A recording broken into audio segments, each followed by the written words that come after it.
Okey, maka sebab itu apabila kita menjadi tetamu Allah, apa harapan kita? Jaga perkara-perkara sebaik mungkin. Pertama, ibadah. Yang kedua, hubungan antara manusia dengan manusia.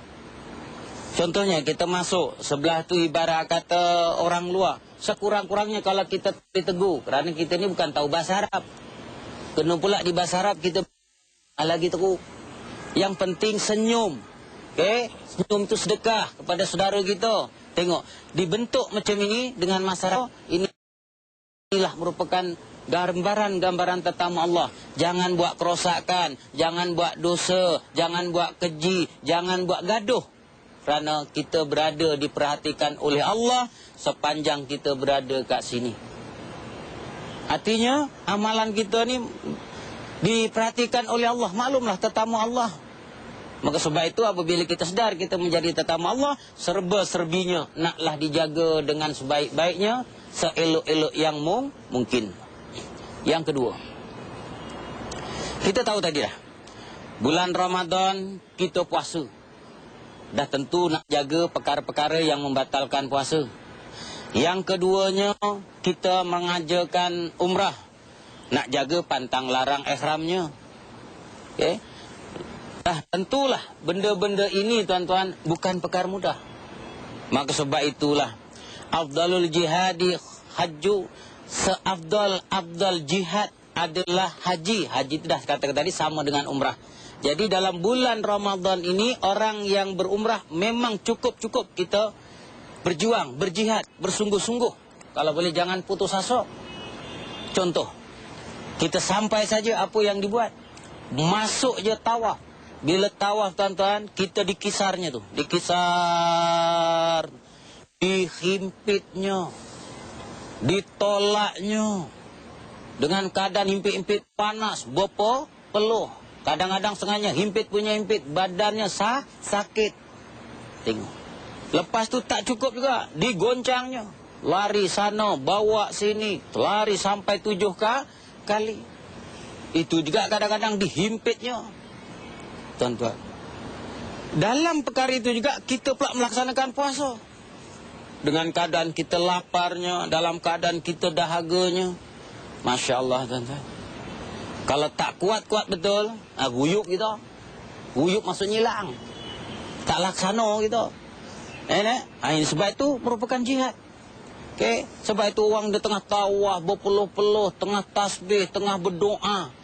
Berpeluh-peluh, itulah di antara gambaran mencari keredaan Allah. Percaya tuan-tuan, radhiyallahu anhum wa radu'an. Kita reda melaksanakan amalan itu, Allah reda kat kita. Yang kedua, bersedia menerima cobaan dan dugaan. Dah tentulah apabila Allah sayang kat kita, Allah Ta'ala uji. Tak ada dibagi percuma, Allah Ta'ala uji. Innallaha iza ahabba abdan ibtalahu. Jika Allah SWT kasih seseorang hambanya, maka diduganya, dicobanya. Sebab itu siapa-siapa yang dicobanya, diduganya, tolong jangan marah Allah. Sebaliknya insaflah. Saya yakin banyak kesalahan-kesalahan kita tengah ditebus. Pertama, diuji. Bahasa kita yang mudah, bengong-bengong. Maksud bengong-bengong apa dia? Diuji. Tahu dah. Tapi kadang-kadang berubah. Waktu kita pakai ihram bergerak berubah. Kadang-kadang terlepas tempat niat lah. Kadang-kadang tak tentu hala. Itu sebab dia kadang-kadang diuji begitu. Kitab ada. Tapi tak nampak. Itu kadang-kadang Allah Ta'ala uji. Dan kita minta maaf lah. Yang mudah-mudahan Allah SWT jangan berterusan. Sebab itu kalau saya pimpin selalunya saya ajak pelahan-pelahan. Sebab kebiasaan kadang-kadang diuji macam itu. Apabila rosak amalannya, tahu-tahu kita sampai kat sana nanti kita tahlul. Dah rosak dah. Ini masalah. Yang kedua, diuji. Benda-benda yang menjadi kesayangan. Harta benda yang menjadi sayangan. Pertamanya, biasalah kita bila merantau macam ini, nyawa kita duit. Bila duit hilang, saya akuilah pengalaman-pengalaman yang sudah-sudah Kadang-kadang telepok seminggu. Tak bilik je, tak nak ibadah. Kenapa? Dia marah rupanya. Jangan, jangan. Okey, kadang-kadang diuji benda sikit macam itu, dah boleh menghalang umrah. Sepatutnya apabila diuji macam itu, makin kuat ibadah. Banyakkan istighfarkan, banyak tobat. Ini dah. Kadang-kadang diuji demam. Okey, diuji demam. Tak pasal-pasal demam. Tuan-tuan, sering saya katakan, selain daripada kemampuan fizikal kita, wang ringgit kita, kesihatan amat penting. Bila tak sehat, lumpuh segala-galanya. Maka sebab itu, kadang-kadang diuji sakit, tak semena-mena. Okay? Dan harapan saya kalau setakat sikit-sikit tu, tiba terus ibadah. Jangan putus. Kenapa? Itu diuji. Kadang-kadang baru sakit lutut dah, tak nak pergi sembahyang. Ada. Wahala lutut tu memanglah nak rokok sudah, tak boleh berdiri, duduk. Nak sembahyang kan? Tak boleh duduk, baring. Tak boleh baring, kelip-kelip. Tak boleh kelip-kelip, bungkus kain kapan. Habis? Sebab tu kita tengok orang yang sembahyang ibadah tu, ada yang duduk, ada yang berbagai-bagai. Tapi jangan tewas kerana diuji kadang-kadang sikit-sedikit. Baik. Yang seterusnya kadang-kadang harta benda kita apa? Kadang beg pakaian hilang. Yang wanitanya kadang-kadang cincinnya hilang. Cincin tunang lah tu. Okey. Tu, tapi alhamdulillah saya perhatikan tak ada yang bawa emas. Allah, Pak Imam pun tak nak tengok pun.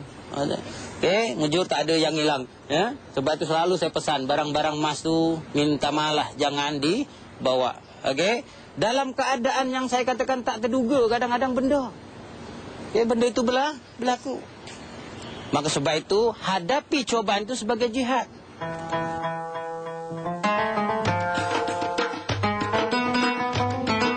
Jangan pula marah imam. Apa nama panjang sangat? Jangan marah. Kenapa? Itulah hebatnya kita berjihad.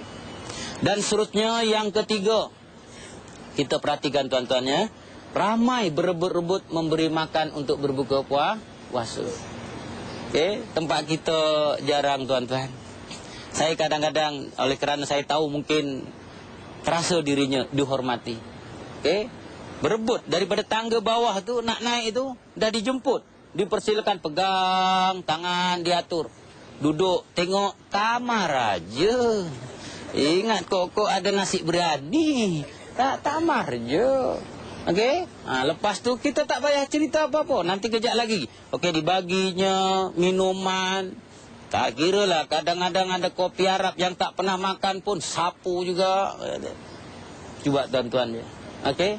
Budaya ini secara tak langsung dia memberi makan tu ibadah. Dan ibadah itu pahalanya tu dapat macam orang yang berpuasa. Dan orang yang berpuasa itu tak kurang pun. Itulah hebatnya orang memberi makan, memberi buka puasa pada orang yang berpuasa. Dan satu lagi rahmat tuan-tuan. InsyaAllah kalau kita balik boleh amalkan. Apa dia? Kita nak berbuka puasa, kita uduk, betul tak? Kita beruduk. Lepas kita berbuka pula dengan tamar ataupun ratap, tamar muda. Banyak tamar muda kan? Lepas tu tak ada apa pun. Toleh kanan kiri sama je. Okey. Lepas tu kita sembahyang. Tuan-tuan, sebenarnya itulah rencahnya orang beribadah berbuka puasa. Okey, yang pertama uduk. Lepas tu kita makan ratap. Ratap ni ataupun tamar muda. Okey, yang menjadi sumber kesehatan. Lepas tu al-ma'u zam-zam dah tentulah. Air zam-zam tu mengenyangkan dia juga merupakan penawar penyakit. Lepas tu kita pula sembahyang maghrib. Artinya kita memuliakan yang fardu. Betul lah apa namanya berbuka, tetapi berbuka tu sedikit saja waktunya diambil yang fardu. Lepas tu kita balik. Cuba perasan tuan-tuan, kita balik tu lapar tak? Siapa yang tak lapar sebenarnya? Cuma kita je tak jumpa nasi bingung. Yang tak lapar percayalah. Okey, kenapa? Disitulah keberkatan kita berbuka puasa diiringi dengan uduk, lepas tu berbuka puasa, lepas tu sembahyang. Sebab setiap makanan yang berkat dimulai dengan uduk ataupun selepas makan itu beruduk. Yang kat sini kita uduk dulu, berbuka puasa, lepas tu sembahyang. Itu dah menjadi berkat. Okey, tengok bagaimana berebut-rebutnya. Dia menghormati tetamu, nak bagi dia berbuka puasa. Manakala yang keempat, yaitu mendirikan solat ataupun mendirikan sembahyang tarawih dalam bulan Ramadan. Tuan-tuan, bukan mudah kita bersama dengan Imam Masjidil Haram. Saya nak beritahu, kita dengar baik-baik. Okey? Besok kita balik, kalau ada siaran besok, okey, kita tahu dah. Dia akan telinga ni, dia akan menjadi rada tau. Teringat sayunya tu. Maka sebab itu, saya mohon apabila sembahyang tarawih ini, jangan duk main-main. Sungguh-sungguh, memang pun berjuang, memang pun jihad, nak menghabiskan satu malam, satu juzuk. Dijanjikan oleh Nabi, man qama ramadhana imanan, wahtisaban, ghufira lahu ma taqaddama min zambi. Barang siapa yang melaksanakan tarawih pada bulan Ramadan, Allah Ta'ala ampunkan dosa-dosanya yang telah lalu. Dan yang akhir sekali, yang kelima, peluang doa dimakbulkan oleh Allah. Tuan-tuan, dalam bulan puasa, kita mengerjakan umrah, kita berdoa di Multazam, ataupun di sekeliling Baitullah. Tempat itu adalah tempat-tempat berdoa. Sebab itu, Nabi pesan, wa in da'au ujibu. Apabila kamu berdoa, aku perkenankan. Maka sebab itu, berdoalah. Berdoa sungguh-sungguh. Cuma saya harapkan bila nak berdoa, mulakanlah dengan ibadah dulu. Sebab Allah SWT ingatkan, iyyaka na'budu wa iyyaka nasta'in. Padamulah kami sembah dan padamulah kami mohon pertolongan.